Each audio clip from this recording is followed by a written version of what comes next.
तो hi everyone, welcome back to my channel and classes for you में। आज हम करने वाले हैं सामाजिक विज्ञान 2024 का वायरल पेपर। यही आपका देखने को मिलेगा आपको 7 मार्च 2024 को। यही 101% आपके बोर्ड एग्जाम में देखने को मिलेगा। पूरा का पूरा सोल्व में करके दिखाने वाला हूँ। आपको पूरा वीडियो का फुल सोल्यूशन मिलेगा, तो आप लोग इसको अंत तक अच्छे से देख लीजिए। पूरा प्रश्न, चाहे आपका लघु हो, चाहे आपका दीर्घ हो, चाहे आपके बहुविकल्पी हो, पूरा का पूरा मैं आपको सोल्व करके दिखाने वाला हूँ। ये वाला कोड आप याद रखना, 825DL। बस ये कोड याद रखना, यही कोड आपका आने वाला है 7 मार्च 2024 को। तो आपके प्रश्नों की संख्या कितनी है? 21, 11। ठीक है, याद रखना। आप लोग अनुक्रमांक यहाँ पे डाल देना, जो आपको रोल नंबर मिलेगा। शायद अब तो रोल नंबर आपको मिलना भी स्टार्ट हो चुके हैं। यहाँ पे आप अपना नाम डाल देना। ठीक है, पूरा का पूरा वायरल पेपर है सामाजिक विज्ञान 2024। कब आएगा आपका? 7 मार्च को। ठीक है, तो यही देखकर आप पूरा चले जाना। इसके बाहर आपको एक भी प्रश्न देखने को नहीं मिलेगा। पूरा का पूरा यहीं से आपका आने वाला है। तो पूर्णांक होगा आपका 70 नंबर का। समय मिलेगा आपको 3 घंटे 15 मिनट का। तो सामान्य निर्देश आपको नोट प्रारंभ के जो 15 मिनट हैं वो आपको प्रश्न पत्र पढ़ने के लिए निर्धारित हैं। जैसे ही आपको मिले तो सबसे पहले क्या पढ़ करना है आपको? 15 मिनट प्रश्न पत्र पढ़ लेना अच्छे से। इस सभी प्रश्न क्या हैं आपके लिए अनिवार्य हैं। इस प्रश्न पत्र के 2 खंड आपको खंड आ और खंड बा होंगे। खंड आ में 1 अंक के 20 बहुविकल्पीय प्रश्न हैं, जिनके उत्तर आपको कहाँ देने हैं? OMR उत्तरक पत्रक पर देने हैं। खंड आ के प्रत्येक प्रश्न का निर्देश पढ़कर केवल प्रदत्त OMR उत्तरक पत्रक पर ही उत्तर दें। OMR उत्तरक पत्रक पर उत्तर देने के पश्चात उसे काटे नहीं तथा इरेजर अथवा व्हाइटनर का प्रयोग ना करें। प्रश्न के अंक उसके सम्मुख अंकित है, मतलब जो भी प्रश्न होगा उसका जो भी अंक होगा आपको सामने दिया होगा कि कितने नंबर का आपका प्रश्न है। खंड बा में 50 अंक के आपके वर्णनात्मक प्रश्न होंगे। खंड बा में सभी प्रश्नों के उत्तर आप एक साथ ही करें। प्रथम प्रश्न से आरंभ कीजिए तथा अंतिम प्रश्न तक करते जाइए। जो प्रश्न ना आता उस पर समय नष्ट ना कीजिए। आपको कोई प्रश्न नहीं आ रहा है तो आप उसको समय नष्ट मत करना, दूसरा प्रश्न हल कर लेना, बाद में उसे भी हल कर देना। छोड़ना आपको एक भी प्रश्न नहीं है। तो चलिए हम चलते हैं अपने खंड आ की तरफ, जिसमें होंगे आपके 20 बहुविकल्पीय प्रश्न। पूरा का पूरा मैं सॉल्व कराने वाला हूँ। 101% यही आपके बोर्ड एग्जाम 7 मार्च 2024 को देखने को मिलने वाला है सामाजिक विज्ञान के पेपर में। तो चलिए हम चलते हैं अपने पहले खंड आ 20 बहुविकल्पीय प्रश्न की तरफ। जो आपका पहला प्रश्न है, ठीक है, देखो, देशों के तीव्र एकीकरण की प्रक्रिया कहलाती है। देखो 1 अंक दिया है, ऐसे ही आपको सभी प्रश्न के अंक आपको संबोधित मिल जाएंगे। पूरा 20 बहुविकल्पी हैं तो 20 अंक के होंगे। 1 अंक का एक बहुविकल्पीय प्रश्न होगा। तो देशों के तीव्र एकीकरण की प्रक्रिया कहलाती है उदारीकरण, वैश्वीकरण, शहरीकरण, इनमें से कोई नहीं। तो बताओ दोस्तों क्या हो जाएगा इसका सही आंसर? ठीक है, तो याद रखेंगे क्या हो जाएगा। ये हो जाएगा आपका वैश्वीकरण। ऑप्शन नंबर बी इसका करेक्ट आंसर है। आप लोग ऐसे गोला भर देना OMR उत्तरक पत्रक पर। नेपाल में लोकतंत्र की स्थापना हुई 2005, 2006, 2008, 2015 में। तो आप बताओ कि लोकतंत्र में जो स्थापना हुई थी नेपाल में वो कब हुई थी? तो याद रखना दोस्तों, तो वो हुई थी आपकी 2008 में। कब हुई थी? 2008 में। इसके बाद तीसरा, धर्मनिरपेक्ष राज्य में धर्म का कोई स्थान नहीं, एक राष्ट्र एक धर्म में विश्वास, केवल बहुसंख्यक धर्म को मान्यता, सभी धर्मों को समान समझना। क्या आंसर हो जाएगा इसका? बताओ, क्लियर आंसर क्या होने वाला है? तो इसका आंसर हो जाएगा ऑप्शन नंबर डी, सभी धर्मों को समान समझना। ठीक है, क्लियर आंसर। इसके बाद भारत में पंचायती राज्य की स्थापना हुई 1980 में, 1990, 1992, 2004। तो बताओ भारत में पंचायती राज्य की स्थापना हुई।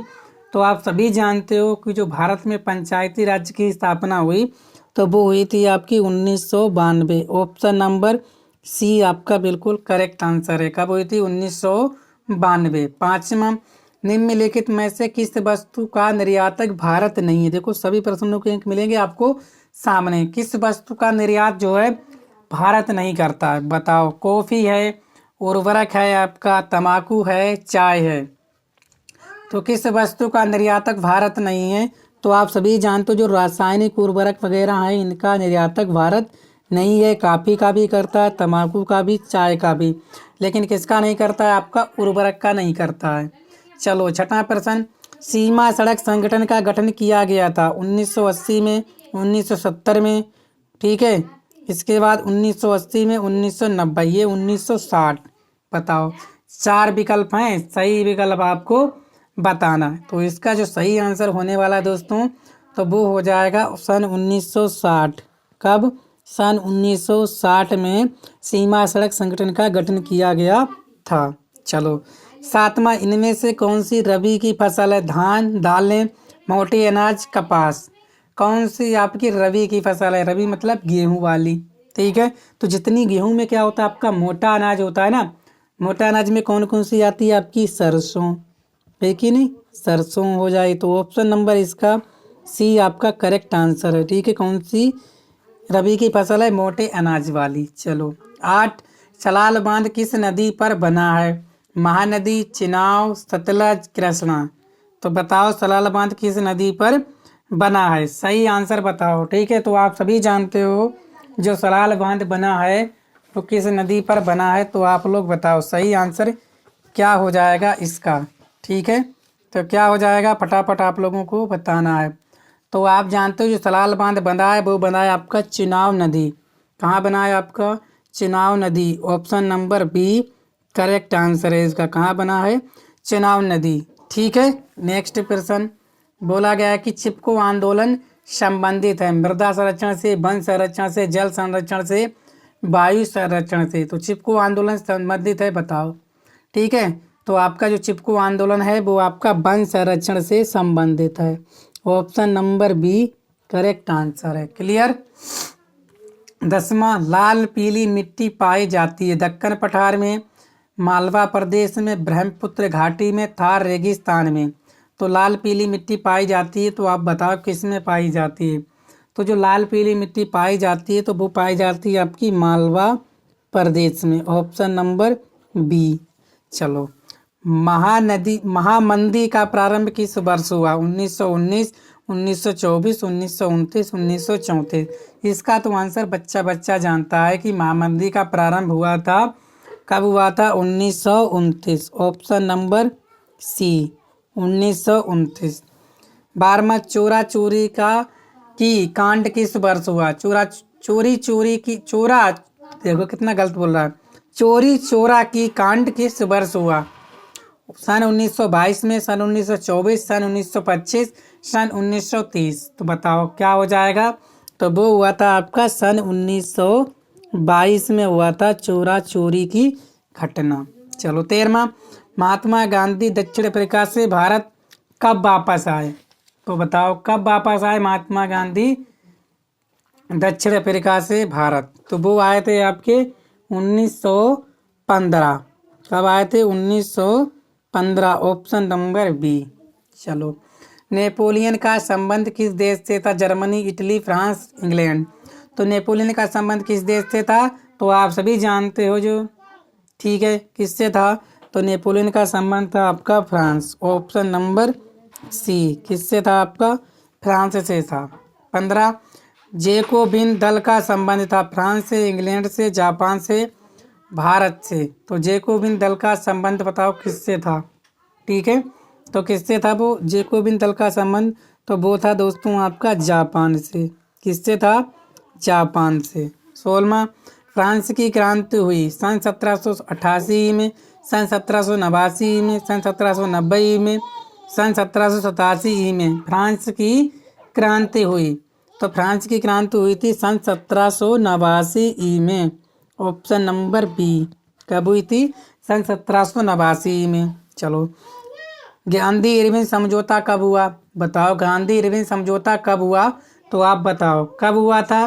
ठीक है, 5 मार्च 1931 को, 5 जून 1932 को, 5 अगस्त 1933 को, 5 मार्च 1934 को। तो आप सभी जानते हो जो गांधी इरविन समझौता हुआ था तो वो हुआ था आपका 5 मार्च 1931 को।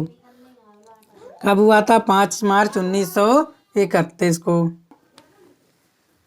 नवीकरण योग्य संसाधन है, पवन ऊर्जा, वन, जल, ये सभी बताओ। नवीकरण योग्य संसाधन बताओ। तो देखो नवीकरण आपका पवन ऊर्जा भी है, वन भी है और जल भी है। तो ऑप्शन नंबर डी आपका ये सभी सही आंसर है। ठीक है। 19 विभिन्न खनिजों के योग से बनी चट्टानों से निर्मित है। भूपर्पटी, वायुमंडल, ठीक है, जलमंडल, अंतरिक्ष। बताओ क्या आंसर कर रहे हो इसका आप लोग। ठीक है। तो क्या है आपका विभिन्न खनिजों के योग से बनी निर्मित, तो वो है आपकी भूपर्पटी। Option number A clear answer है। लोकतंत्र में सत्ता किसके हाथों में होती है? जनता, सरकार, विधायिका, कार्यपालिका। तो लोकतंत्र में जो सत्ता होती है वो किसके हाथों में होती है? आपकी जनता के हाथों में होती है। ऑप्शन नंबर ए। ठीक है। चलो दोस्तों 20 बहुविकल्पीय प्रश्न आप सभी ने कर लिए। पूरा सोल्यूशन मैंने करके दिखाया है, पूरे हल करके दिखाए। अब हम करने वाले हैं खंड बा। ठीक है। 50 अंक के आपके हैं वर्णनात्मक प्रश्न। उत्तर आपको 80 शब्दों में देना है। उत्तर कितने शब्दों में देना है आपको? 80 शब्दों में देना है। चलो इसके बाद पहला प्रश्न क्या निकल कर, ऑटो वान बिस्मार्क कौन था? ये क्यों प्रसिद्ध है? बताओ ऑटो वान बिस्मार्क कौन था? ये क्यों प्रसिद्ध है? अथवा में ये कर सकते हो 1929 की आर्थिक मंदी का भारत पर क्या प्रभाव पड़ा? किन्हीं दो का उल्लेख कीजिए। ठीक है। तो इन प्रश्नों में से आपको किसी एक का आंसर देना था। तो जैसा मैंने आपको कहा था कि मैं हल सहित लाया हूँ तो आपको हल सहित भी कराऊंगा। चलो हम करेंगे अपना कौन सा, ऑटो वान बिस्मार्क। क्या था? ऑटो वान बिस्मार्क जर्मन साम्राज्य का प्रथम कुलपति होने के साथ साथ तत्कालीन यूरोप का प्रभावशाली नेता भी था। ऐसे ही आप लिख देना पेपर में, पूरे के पूरे आपके अंक मिलेंगे। ठीक है। 4 अंक का प्रश्न होगा, आपको मिल जाएंगे। जर्मनी के एकीकरण में बिस्मार्क की प्रमुख भूमिका थी। 1870 तक के बिस्मार्क ने अपनी रक्त और लोहे की नींद से अपने देश की राष्ट्रीय एकता के लिए जीत हासिल की थी। 1871 से 1890 तक बिस्मार्क राज्य के मामलों में सर्वोच्च शिखर पर था। 1890 में उसने अपने पद से त्यागपत्र दे दिया। बस इतना लिख देना, 80 शब्दों से ज़्यादा ही होंगे, आप पढ़ के देख लेना। ठीक है। बस आपको पूरे नंबर मिल जाएंगे, 4 के चारों। इसके बाद दूसरा, प्रथम विश्व युद्ध के किन्हीं 3 परिणामों का उल्लेख कीजिए। अथवा लोकतंत्र शासन में पारदर्शिता आवश्यक है, क्यों? कारण लिखिए। ठीक है। तो हम दोस्तों करने वाले हैं प्रथम विश्व युद्ध। मैंने कहा ना मैं पूरे हल करके लाया हूँ। प्रथम विश्व युद्ध के परिणाम, प्रथम विश्व युद्ध के क्या परिणाम हुए कि घटना ने यूरोप की ही नहीं बल्कि संपूर्ण विश्व की आर्थिक, राजनीतिक, सामाजिक दशा को बदल दिया। इन राजनीतिक, आर्थिक एवं सामाजिक परिणाम का उल्लेख निम्नलिखित है। ठीक है। देखो क्या है, सबसे पहले आप राजनीतिक परिणाम। राजनीतिक परिणामों ने संपूर्ण विश्व की व्यवस्था ही बदल दी। इन परिणामों में राजतंत्र, सरकारों का पतन, जनतंत्रीय भावना का विकास, राष्ट्रीयता की भावना का विकास, जापान का उत्कर्ष आदि सभी शामिल हैं। ठीक है। ये राजनीतिक हो गया। आपको कितने लिखने हैं? आपको 3 परिणाम लिखने हैं। इसके बाद हम आर्थिक करने वाले हैं। आर्थिक परिणाम क्या हुए? प्रथम विश्व युद्ध के पश्चात विश्व के सभी राष्ट्रों को महान आर्थिक क्षति का सामना करना पड़ा, जिसमें प्रत्यक्ष रूप से लगभग 10 खरब रुपए खर्च हुए तथा अप्रत्यक्ष रूप से किए गए खर्चों का तो अनुमान लगाना ही असंभव सा प्रतीत होता था। प्रथम विश्व युद्ध के पश्चात आर्थिक स्थिति के प्रमुख कारण उत्पादन क्षमता में कमी, वस्तुओं के मूल्य में वृद्धि, राष्ट्रीय निर्माण, जनता पर विभिन्न करों का भार, व्यय, बेरोजगारी आदि थे दोस्तों। ठीक है। ऐसे करके आप कर लेना पूरा का पूरा। चाहे तो आप इसका स्क्रीनशॉट अच्छे से ले सकते हो। इसके बाद हम पढ़ने वाले हैं आपके सामाजिक परिणाम। ठीक है। 3 परिणाम थे, राजनीतिक, आर्थिक और सामाजिक। ठीक है। तो सामाजिक परिणाम देख लो क्या थे। ठीक है। सामाजिक परिणाम देखो हम क्या है। प्रथम विश्व युद्ध के पश्चात कई सामाजिक परिणाम भी प्रत्यक्ष एवं अप्रत्यक्ष रूप से सामने आए, जैसे जनहानि, महिलाओं के सामाजिक स्तर में सुधार, जातीय कटुता की भावना में कमी, श्रमिकों में जागृति, शिक्षा की प्रकृति एवं विकास आदि थे। ठीक है। क्लियर हो गया आपको? ऐसे लिख देना, आपके 4 अंक पक्के हो जाएंगे। इसके बाद तीसरा, ऊर्जा संसाधनों के संरक्षण की क्या आवश्यकता है? अथवा प्राकृतिक संसाधनों की कोई 4 विशेषताएं लिखिए। ठीक है, ये कर दो, चाहे आप ये वाला कर दो। तो हम बात करने वाले हैं ऊर्जा संसाधनों की, क्योंकि एक करना था तो एक करेंगे। आर्थिक विकास के लिए ऊर्जा एक आधारभूत आवश्यकता है। राष्ट्रीय अर्थव्यवस्था के प्रत्येक क्षेत्र, कृषि, उद्योग, परिवहन, वाणिज्य व घरेलू आवश्यकताओं की पूर्ति के लिए ऊर्जा के निवेश की आवश्यकता है। स्वतंत्रता प्राप्ति के पश्चात क्रियान्वित आर्थिक विकास की योजनाओं को चालू रखने के लिए ऊर्जा की बड़ी मात्रा की आवश्यकता थी। फलस्वरूप पूरे देश में ऊर्जा के सभी प्रकारों का उपयोग धीरे धीरे बढ़ रहा है।